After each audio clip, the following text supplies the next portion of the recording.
Hello friends, Ugadi వస్తుంది.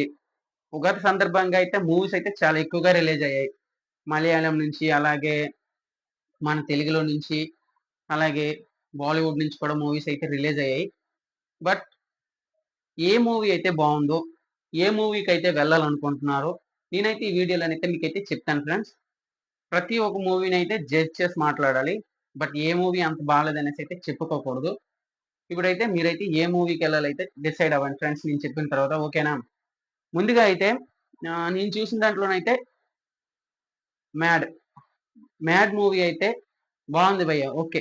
మనం స్ట్రెస్‌లో ఉన్నప్పుడైతే బాగా స్ట్రెస్ ఫీల్‌గా ఉందనేటప్పుడైతే ఆ మూవీ చూస్తే కొంచెం రిలీఫ్‌గా ఉంటుంది. బట్ మూవీ ఓవరాల్‌గా వచ్చేటప్పటికి మనకి 'మ్యాడ్‌లో' హ్మ్.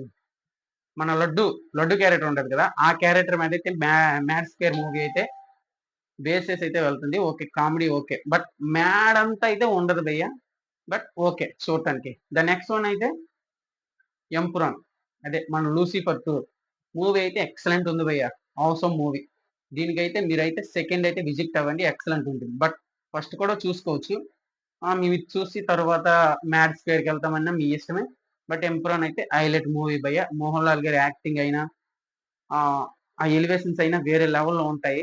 మీరైతే తప్పకుండా ఆ మూవీనైతే వాచ్ చేయండి. The next one 'robin hood.' హ్మ్. నితిన్ అన్నకైతే ఇంకా కమ్‌బ్యాక్ మూవీ అయితే పడలేదు భయ్య.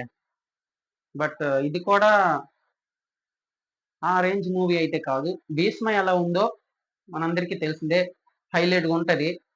ఇంటర్వెల్ బ్యాంగ్ అయితే అదిరిపోద్ది 'భీష్మ' అయితే. బట్ ఈ మూవీ అయితే బట్ ఓకే. ఓకే. అంత బాలేదని అనలేం గానీ, ఓకే. చూడొచ్చు. మీరైతే ఈ 3 మూవీస్ అయితే విజిట్ అవ్వడం మంచిది. చాలా బావుంటాయి. హ్మ్. తర్వాత మీరు ఏ మూవీకైతే సాటిస్ఫాక్షన్ అయ్యారో కామెంట్ చేయండి ఫ్రెండ్స్. ఓకేనా?